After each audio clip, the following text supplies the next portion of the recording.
when we talk about the South, which is a region that if you're from it, you love, we typically these days, when you get into politics, come back quickly to the topic of vote suppression. I mean, here we are again, 100 years after the rise of Jim Crow, seeing new laws pushed through to suppress the vote. The problem, if we stop there, is we don't get to the fact that for the past 50 years, we have known how to deal with massive vote suppression, which is massive voter registration. And the purpose of this report is to show people that state by state, we can actually unleash democracy and get to a place where that, if you will, that dormant moral majority of working class whites and voters of color who really, at the end of the day, when you listen, are concerned about the same basic kitchen table issues, about making sure the kids can get a good education, making sure that people, their neighbors have access to good jobs.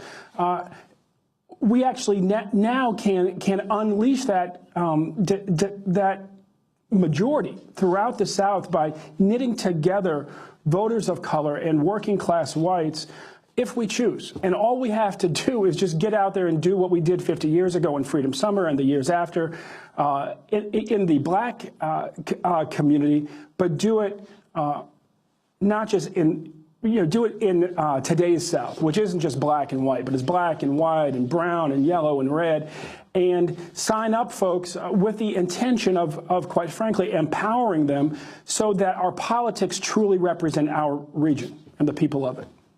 Ben Jealous, your report says that such a drive could have a major impact on elections in several key states that are traditionally Republican. Can you explain? Sure. I mean, look at Georgia right now, right? There are 830,000 unregistered people of color right now.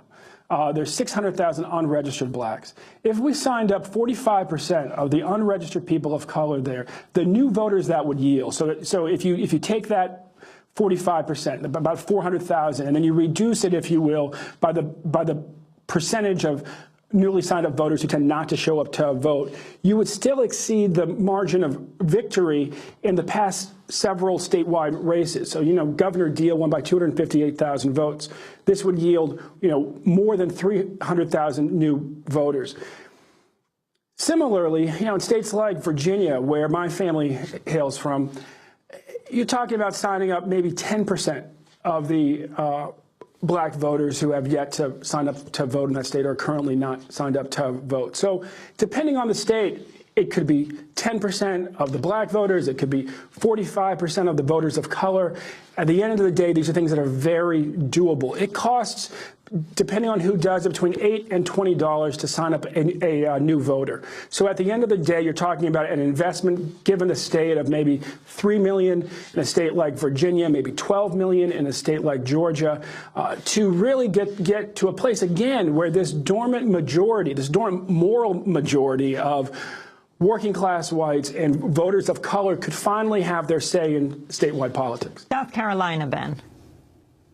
Yeah, I mean, in South Carolina, which quite frankly, somebody who cut their teeth organizing in Mississippi was probably the one state that we considered sort of harder to crack than Mississippi. It's the home of the Citadel, and in many ways, been a violently repressive state where they still fly the Confederate battle flag in front of their state capitol every day. There are 350,000 unregistered black voters, and the Tea Party governor won by 60,000 votes. It is very doable to finally unleash, the vote at the statewide level, even in a tough state like that. Again, it might cost $4 or $5 million, which is big money to me and to you. But, when the Democratic Party is running $1 billion presidential campaigns, the fact that they don't invest is just foolish. And it really, I think it comes down, quite frankly, to people who don't know the South being in power in these institutions and saying, well, nothing's changed, so why should we invest? Well, it turns out lack of investment is the surest form of historic preservation. Things haven't changed because they haven't invested. And if they do invest, things will change and could change very, very quickly.